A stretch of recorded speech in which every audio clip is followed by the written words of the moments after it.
Bom dia, pessoal. Meu nome é André Freitas. É muito bom ter vocês conosco para falarmos um pouco sobre Palo Alto e sua plataforma. O portfólio da Palo Alto cresceu muito. Ficou alguns produtos aqui de fora que a gente não vai focar tanto quanto os produtos de XOR. Hoje a proposta é a gente falar de alguns produtinhos da Palo Alto, claro, né? Tem uma sopa de letrinhas aqui, não vai dar para a gente focar em todos e aprofundar em todos. A gente vai fazer alguns UTDs mais focados nas próximas semanas. O planejamento é a gente falar de todas essas tecnologias e às 11 horas a gente dá início do Lab. Vou falar primeiramente de Next Generation Firewall, vai ser um pouco repetitivo para quem assistiu a nossa última que foi focada em Next Generation Firewall, mas não vai ser tão comprida quanto, porque esse é só um detalhe, mas antigamente acreditávamos que a segurança da empresa era feita no perímetro da empresa e colocávamos um equipamento entre a internet e a nossa rede local, chamávamos essa rede aqui de Untrust, e essa rede aqui de Trust. Não sei quantos de vocês lembram disso. Eu lembro até quando a gente configurou, quando eu fiz minha prova do CCNA, a gente fazia uma regra de NAT e colocava sempre Untrust aqui e Trust nessa rede, né? Essa rede confiável. E o controle praticamente era baseado em IP Port Protocolo. A gente colocava o IP do André para acessar o site do UOL no protocolo web, na porta 80, por exemplo, o protocolo web era permitido ou bloqueado. O que acontece é que as aplicações cresceram muito, temos inúmeras aplicações, rodando inúmeros protocolos, e um controle baseado nesse tipo é praticamente impossível. Com isso surgiu a necessidade dos Next Generation Firewalls, que praticamente baseado em 3 pilares. O primeiro é a aplicação, enxergar tudo em camada 7, a gente não faz mais o controle com o IP do UOL, mas sim com a aplicação Facebook, aplicação Google Drive, aplicação LinkedIn, aplicação YouTube, aplicação Salesforce, e constrói regra baseado na aplicação. Não usa mais o IP de destino. Usa o IP de destino, mas combinado com a aplicação, né, para a gente diminuir a superfície de ataque. O segundo pilar do Next Generation Firewall, isso falando de todos, tá? Não só da Palo Alto, é enxergar o usuário, é saber o que realmente o Bruno Monzani está acessando, o que o André Freitas está acessando. Não é mais o IP 192, o IP 172.16 acessando alguma coisa. Portanto, pessoal, o que a gente ganha com isso? A gente ganha visibilidade. Isso aqui teoricamente seria impossível fazer quando se trata ainda de IPv6, né? IPv6 que eu nunca vi rodando, dizem ainda que vai entrar para jogada. Então, teoricamente impossível. Aqui ainda falando de usuários, que o André Freitas ainda pode acessar através de uma TV, de um telefone, de um outro dispositivo de IoT. Então, saber qual que é o dispositivo, isso também faz parte do segundo pilar. O terceiro pilar é saber qual que é o conteúdo, o que o André Freitas está baixando. Se esses 500 MB que o André Freitas baixou foi anexo de e-mail ou foi o novo CD do Sepultura. A gente precisa saber o que o André Freitas está baixando. Inclusive saber se esse novo CD que ele baixou está contaminado, está com vírus, está com spyware, está um arquivo comprometido. Mas imagina que nesse exato momento tem 50 mil chineses programando novos malwares e novos arquivos contaminados. Ou tem um arquivo contaminado feito exatamente para o André Freitas, nunca jamais visto. Geralmente features de antivírus, eles trabalham baseado em assinatura, ou seja, eu cadastro um arquivo comprometido, cadastro eles em determinado local, num banco de dados, e quando eu ver aquele arquivo novamente, eu bloqueio eles e não deixo eles infiltrarem na minha rede. Mas se a gente está falando de algo novo, não tem como detectar com uma feature de antivírus. Então a gente tem o que a gente chama de sandbox, nossa sandbox chama Wildfire, que quando a gente recebe um arquivo nunca visto, nós mandamos para o Wildfire, testamos ele em máquina física, em máquina virtual, e devolvemos o veredito, se esse arquivo é comprometido ou não. E junto com esse equipamento vem inúmeras funcionalidades. Ele fecha VPN site-to-site para ligar a empresa que está em São Paulo com a empresa que está de Brasília, client-to-site para proporcionar o nosso home office, tão querido hoje, e outras funcionalidades como filtro de URL para permitir o bloqueio tanto por determinados sites ou por categoria, não pode acessar sites de jogos ou sites maliciosos durante determinados horários ou não pode, regras de QoS para que o YouTube não esmague o seu Salesforce, decryption, isso é legal que a gente pode descriptografar o tráfego que passa por esse cara O Gartner diz que nesse ano cerca de 80% do tráfego já é criptografado. Então, se a gente não faz o decryption nesse cara, provavelmente a gente não está vendo 80% do tráfego. Mas também a gente consegue descriptografar esse cara, essa informação que vem desse cara, passa por aqui, a gente descriptografa isso, manda para a ferramenta de terceiros do cliente, vamos dizer que ele tem aqui um DLP da Saiman. Então manda para a ferramenta de DLP do cliente, a gente analisa isso aqui em tráfego limpo, a ferramenta de DLP da Symantec não faz decryption, a gente manda essa informação de volta para o firewall, depois que já verificou se não está vazando nada importante da empresa, e manda para a nuvem. Então a gente tem essa possibilidade também. Ou Data Loss Prevention, toda vez que for sair dados da nossa empresa com números de cartão de crédito, eu bloqueio. Então como prevenir dados confidenciais de serem expostos? E esse cara tá fazendo um monte de coisa, né? O edital de Firewall tá insuportável. E esse cara só tá faltando aceitar a cápsula da Nespresso. Tá cada vez maiores funcionalidades.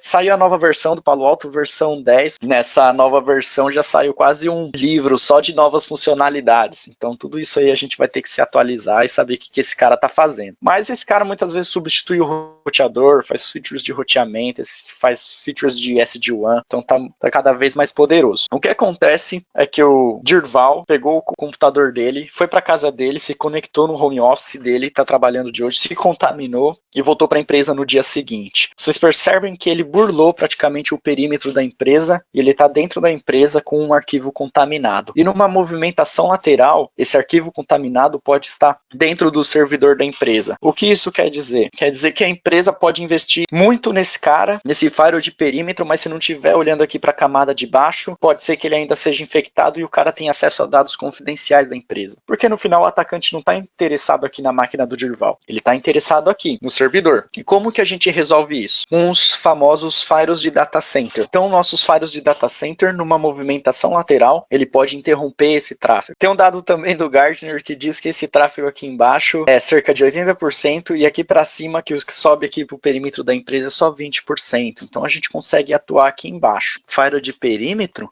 a gente está justamente falando aqui de um limitador, que é 300 mega, né? Ou um link bom de internet, eu já vi links de 1 giga, mas a gente tem um limitador que é a internet. Mas quando a gente fala aqui do data center, a gente está falando de porta 1 giga, 10 giga, 40 giga, 100 giga. Então aqui em cima a gente tem muito competidor aqui em cima trabalhando com a gente. Mas aqui embaixo no data center não são todos os clientes que tem e também é muito mais difícil. Então os nossos competidores aqui embaixo para firewalls de data center acaba sendo muito menor.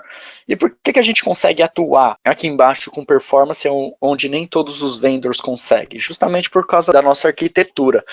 A gente foi concebido como um firewall de próxima geração, que ia ver todas aquelas funcionalidades.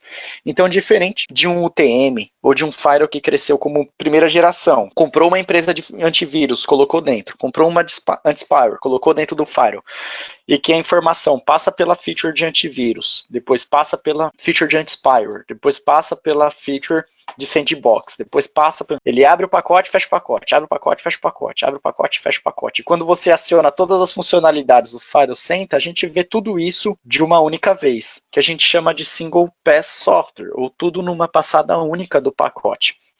Sem contar que a gente conta com o plano de controle e o plano de dados. O que isso significa? Que a gente tem praticamente dentro de cada Palo Alto, 2 Palo Altos dentro. Um Palo Alto para controlar o tráfego, tudo que passa, o cliente que está acessando, e um tráfego e um Palo Alto para gerenciar. Então, mesmo que você tenha um tráfego fora do normal dentro da sua caixa, ou que você esteja sofrendo um ataque, você consegue ter acesso à caixa e saber o que está acontecendo e tomar ações sobre ela. Agora, essas aplicações aqui, WhatsApp, Dropbox, Microsoft Teams, vocês sabem o que elas têm em comum? Elas são aplicações que a gente chama de aplicações, tem a criptografia efetuada no endpoint, ou seja, ela é criptografada aqui na origem, passa por aqui toda embaralhada e só descriptografa no destino. Então, mesmo que você tenha o firewall da Palo Alto ou o firewall da NASA, você não vai conseguir ver o conteúdo que passa por dentro dessa aplicação. Você até consegue bloquear essa aplicação ou permitir essa aplicação pelo comportamento dela, mas você não consegue ver o conteúdo que está lá dentro. E como como que a gente pode resolver isso para que não aconteça esse tipo de contaminação? Talvez uma feature de antivírus? Antivírus, ele, como eu mencionei, ele trabalha praticamente baseado em assinaturas. Então, você cadastra um arquivo malicioso num grande banco de dados, e nesse arquivo malicioso lá que está o banco de dados, toda vez que entrar aquele arquivo, a gente bloqueia ou permite. Mas se é uma coisa nova, uma coisa que não está cadastrada, não tem a subscrição dela, como que a gente consegue fazer o bloqueio dela? Então, para esse tipo de ambiente, a gente tem a nossa ferramenta de Cortex XDR, que é a nossa proteção avançada de endpoint. Não somos baseados em assinaturas, a gente trabalha também em conjunto com assinaturas, mas a gente é baseado em comportamento. Então, imagina,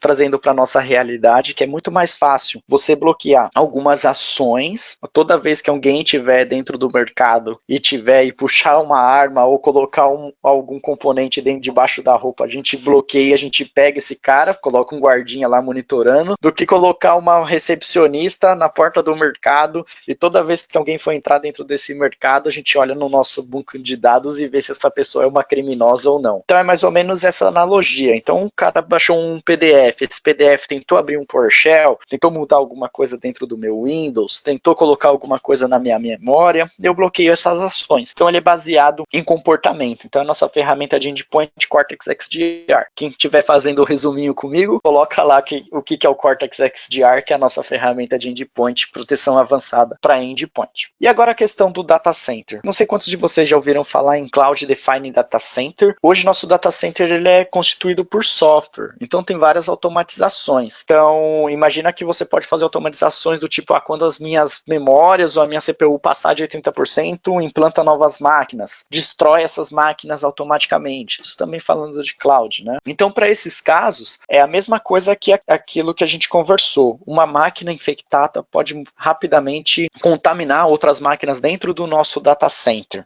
E muitas vezes essas máquinas são virtualizadas, estão dentro do mesmo servidor físico. Então o firewall de data center não vai pegar isso. Como que a gente faz isso, a proteção contra isso? A gente tem a possibilidade de trabalhar com os nossos firewalls virtuais, que é o que a gente chama de VM Series. Firewalls virtuais podem ser implantados entre as máquinas virtuais e só deixar a página web e acessar o banco de dados no protocolo SQL, não deixar outras aplicações entre eles e até mesmo proteger contra arquivos maliciosos e contando com nossa nuvem de Wildfire e tudo isso. E no Software Defined Data Center, a partir que uma máquina seja implantada na nossa infraestrutura ou seja destruída, a gente consegue colocar ela dentro de uma regra. Isso a gente faz com integração com VMware, integração com NSX. E eu acredito que vocês conheçam aí a parte de VMware, mas não sei se vocês conhecem a parte de tags. A gente coloca pela tag, então você automatiza e fala, toda vez que passar de 80%, isso vai subir um servidor web nesse template com essa tag. E aí a tag sincroniza com o Next Generation Firewall e a gente consegue fazer essa regra aqui acontecer. Ele já cai dentro de uma política. Com o nosso VM Series. E também a gente usa o VM Series para proteger a nossa cloud. Praticamente para 4 fatores, né? Tem várias outras coisas, mas a proteção externa, assim como nós temos o perímetro da nossa empresa aqui, nós temos o perímetro da nossa cloud, então a gente protege o perímetro da nossa cloud. Segundo ponto, a rede híbrida, esticar o nosso data center até a cloud pública com segurança, então isso aqui faz bastante sentido. Segmentação interna, lembra que conversamos aqui sobre Software Defined Data Center, proteger a movimentação lateral dentro da nossa cloud pública e usuários remotos, imagina as iniciativas de home office, sendo que a aplicação que o cliente acessa está dentro de uma cloud pública. Não faz mais sentido ele bater aqui no data center para cair dentro da VPN para subir. A latência desse cara vai ser muito maior. Por que não fechar uma VPN direto com a nossa cloud pública? Então faz muito sentido. Seguindo a onda aqui também de cloud, que a gente já começou a falar de cloud, aqui falando um pouco de cloud pública, nós temos a nossa ferramenta de Prisma Cloud. Eu pretendo falar só dessa ferramenta mais para frente, mas ela verifica todo o ambiente se está exposto ou não. Imagina que uma máquina dessa dentro de uma Azure, de uma AWS mal configurada, você está expondo dados para o mundo inteiro. Então você pode verificar o que está exposto da sua rede ou não. Pode emitir relatórios de compliance. Aqui eu coloquei alguns exemplos como PCI, GDPR, LGPD, RIPA. Mas imagina que eu não quero um compliance dele, mas eu quero verificar dentro da minha cloud inteira se tem alguém com alguma máquina com menos de 10 caracteres de senha. Como que você faz isso em 150 máquinas? A nossa ferramenta, você pode estabelecer seu próprio compliance e ele vai verificar isso automaticamente. Ele também verifica o comportamento da cloud. Imagina que tem alguém acessando sua cloud lá da China. mas sua empresa é brasileira e não tem nada da China. Por que está vindo esse acesso de lá? Como que você verifica o comportamento da sua cloud? Também a questão de inventário, principalmente quando se fala de multi-cloud. O cliente tem 10 máquinas rodando na Azure, mas essa parte de storage compensou muito mais colocar no S3 da Amazon, mas essa minha aplicação é containerizada, então preferi colocar dentro do Google Cloud. Então como que você faz o inventário de quantas instâncias estão rodando em cloud agora? Provavelmente o cliente não sabe isso. Então nossa ferramenta de Prisma Cloud pode resolver todos os problemas de segurança dentro da cloud pública, o que é o Prisma Cloud. Agora imagina que nós também, seguindo a linha de cloud, a gente tem aplicações SaaS. Essas aplicações SaaS, a gente simplesmente paga e sai usando. Um exemplo, o Dropbox, as ferramentas do Google Suite, Google Drive, enfim. E essas aplicações você vai na Microsoft, pede 10 usuários de e-mail e ele sai logando de qualquer lugar do mundo. E como que você verifica que não tem, dentro da sua infraestrutura de Office 365, não tem nada contaminado lá dentro? Ou quem que está expondo dados confidenciais? Então essas aplicações SaaS não tem como você pegar um firewall, bater na porta da Microsoft e colocar um firewall aqui na ponta do seu SaaS pedindo para proteger o seu perímetro. Isso não existe. Então, nós temos a nossa ferramenta de Prisma SaaS, que ele conecta dentro dessas aplicações via API. Eu não gosto muito de falar toda vez via API, porque eu sou de infraestrutura, eu não sou programador. E toda vez que eu falo conecta em tal lugar via API, parece que eu vou programar e já me dá ranço. Então, mas na verdade você vai colocar só seu usuário e senha de um usuário administrador aqui dos Prisma SaaS e vai estar conectado, você vai fazer toda a checagem que está lá dentro. Mas o Prisma SaaS conecta dentro das suas aplicações e vê quem está compartilhando dados com quem, se tem dados de cartão de crédito dentro do seu Google Cloud, se tem algum acesso fora do comum. É uma ferramenta também de DLP, ver se tem malwares lá dentro. Então, é uma ferramenta de checagem de serviço SaaS, Prisma SaaS. Avançando mais um pouquinho, imagine as nossas iniciativas de home office, onde todo mundo está de casa, ou escritórios remotos, ou empresas que têm um firewall legado dentro dessa infraestrutura, mas não tem condições de fazer renovação do parque inteiro de máquinas. A Palo Alto tem a possibilidade de vender um firewall como SaaS. E é até difícil eu falar firewall como SaaS, porque eu demorei para absorver um pouco a ideia. Porque para mim, firewall é físico ou virtual e fica dentro da minha infraestrutura. Por que eu quero um firewall SaaS se não tem nada aqui na ponta?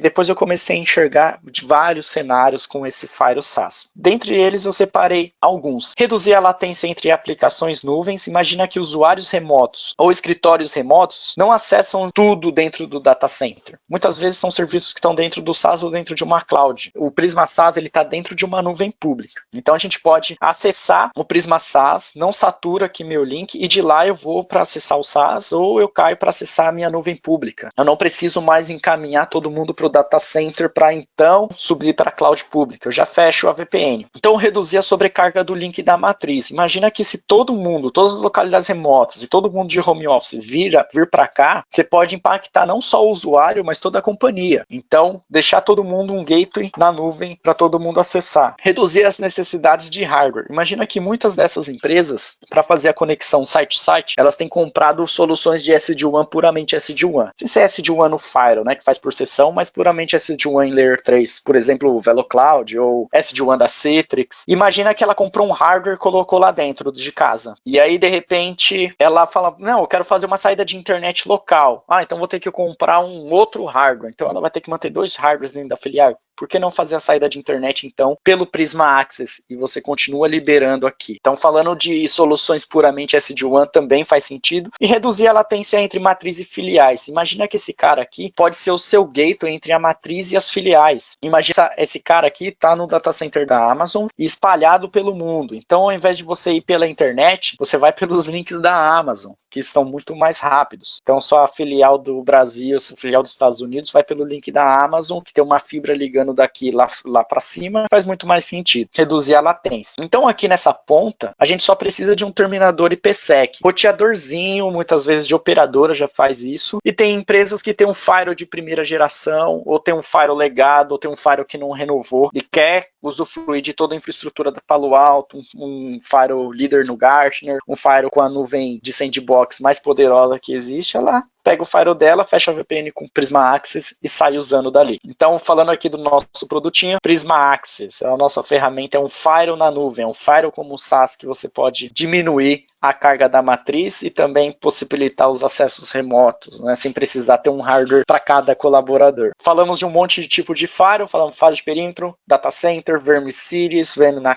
Cloud e Prisma Access, Firewall na nuvem. Todos eles podem ser gerenciados através da nossa ferramenta de gerência unificada, que é o Panorama. É interessante falar do Panorama, porque o Panorama ele facilita muito empresas que têm muitos firewalls, porque imagine um banco que tem 100 agências. Ao invés de você configurar 100 firewalls, você cria um template escrito agências, e nesse template você coloca as regras e depois aplica acima dessas agências, e aí sai utilizando, a agência já está com todas as regras. Inúmeras vezes eu vejo o Panorama utilizado de uma maneira não tão correta, apesar que você compra o Panorama, você usa da maneira que o cliente bem entender, mas ao invés de criar templates baseado com o que as filiais têm em comum, cria um template para filial 1, um template para agência 2, um template para agência 3, um template para agência 4, e no final você acaba administrando vários firewalls da mesma forma que você acessaria várias consoles, né? A única diferença é que você acessa um IP só. Então faz muito mais sentido você criar padrões e depois encaminhar esses padrões para os firewalls que precisam desses padrões. Criar templates e aplicar em cima da agência, e não criar template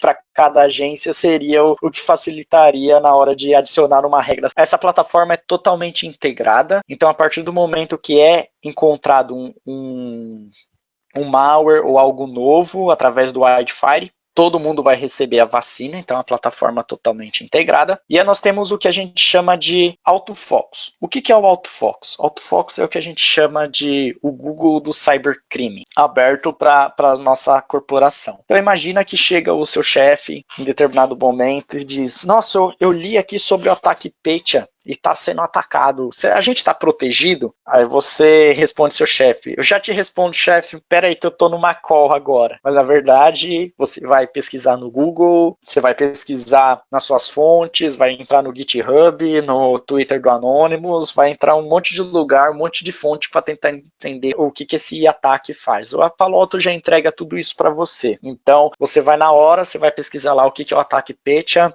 ele vai aparecer os hashes, vai dizer que esse ataque é feito para indústrias do financeiro, está vindo da China, tem esse comportamento dentro da rede. Então você vai baixar esse relatório, você vai olhar, vai bloquear os IPs de origem, vai ver se a firmware que ele fala que a gente já está atualizado contra isso, já está atualizado no seu firewall, ou até mesmo automatizar isso, tem como, com o nosso minerador. Mas daí você tem isso aqui disponível para você. Então você pesquisa, ele já vai aparecer os hashes desse arquivo comprometido. Então o AutoFocus faz muito sentido para empresas mais maduras que já tem SOC, o NOC, faz muito sentido ter essa ferramenta. Agora imagina que o Rafael sempre acessa o sistema dele lá da cloud pública, com o usuário dele, senha dele, com a máquina dele. Ele sempre acessou isso com as credenciais válidas. E de repente ele começa a acessar uma outra aplicação que ele nunca acessou antes, via SSH, que ele nunca utilizou, só que as credenciais estão válidas, é a máquina dele, é tudo o comportamento permitido dentro da empresa. Só que, na verdade, ele fez algo que ele nunca fez antes. Mesmo que você tenha uma ferramenta de endpoint, o melhor firewall, a melhor ferramenta de SaaS, você não vai conseguir pegar esse tipo de comportamento. Então, nós temos o nosso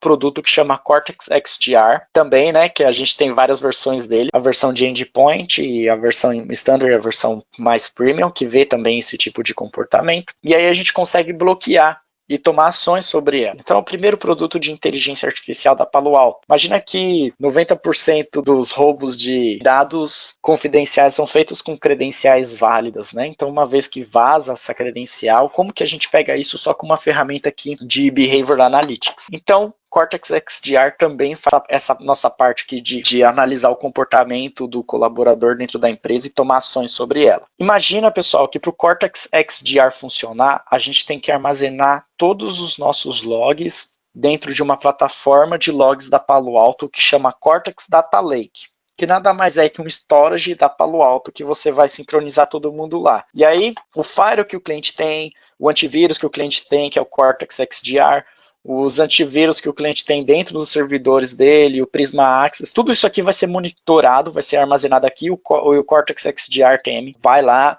nesse cara e vai ler o que o cara vai entender o comportamento dos colaboradores. Então tudo isso aqui vai estar dentro os logs, dentro da plataforma da Palo Alto para entender o que é o comportamento. Então aqui a gente está falando aqui do Cortex Data Lake.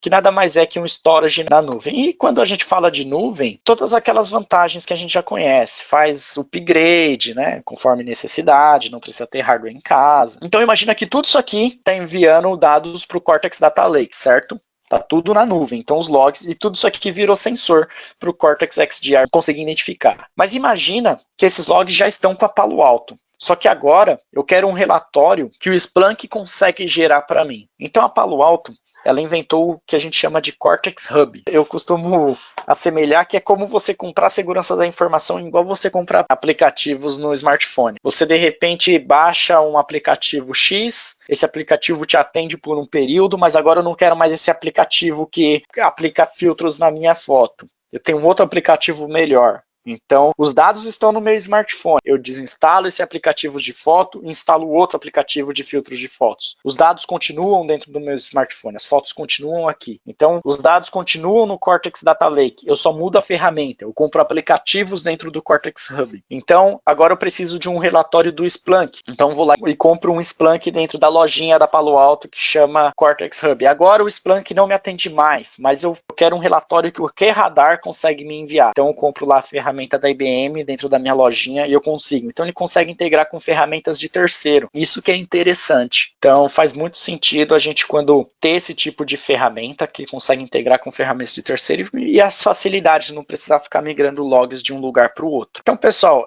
a gente falou de praticamente todas as funcionalidades que a gente vai abordar no nosso laboratório, todas as ferramentas.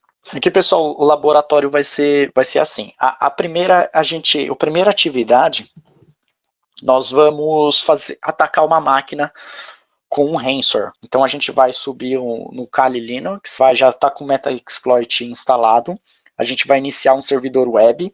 É um clone da página do Google. A gente vai ver as sessões que estão rodando lá, a gente vai conectar numa máquina Windows e vai rodar um ataque de ransomware. Então vai aparecer como se a máquina estivesse atualizando e de repente quando você enviar um Ctrl Alt Del a máquina vai estar atacada. Então depois a gente vai tentar fazer a mesma coisa com uma máquina protegida dentro de uma regra da Palo Alto. E o que vai ser legal isso aqui? A gente vai começar a desabilitar. A primeira coisa, a gente vai desabilitar o filtro de conteúdo, permitir o acesso, a gente vai desabilitando as features e vai vendo que tem várias outras funcionalidades que pegariam um ataque como esse. Então essa atividade aqui é bem bacana.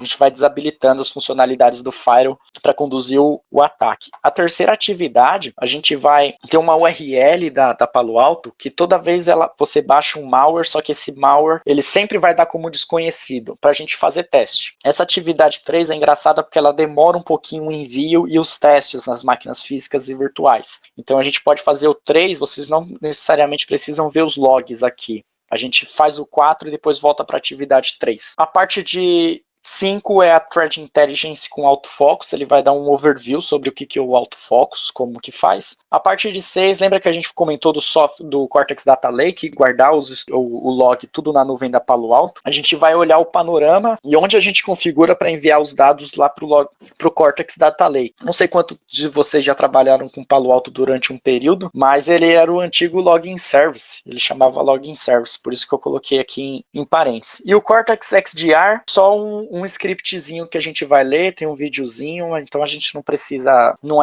é nada atividade que a gente vai fazer. O mais legal mesmo são essas atividades aqui. O 4 é os relatórios de SaaS, então a gente vai ver os tipos de relatórios que dentro do Firewall dão para a gente sobre o uso de SaaS, de Office 365, Google Drive, etc. Mas também a gente vai acessar o Prisma SaaS e vai verificar lá o que a gente consegue entregar com essa ferramenta. Lembra do Prisma SaaS, ferramentas que loga via API lá no SaaS e levanta tudo o que está lá dentro. Então, pessoal, era isso que tínhamos preparado para hoje.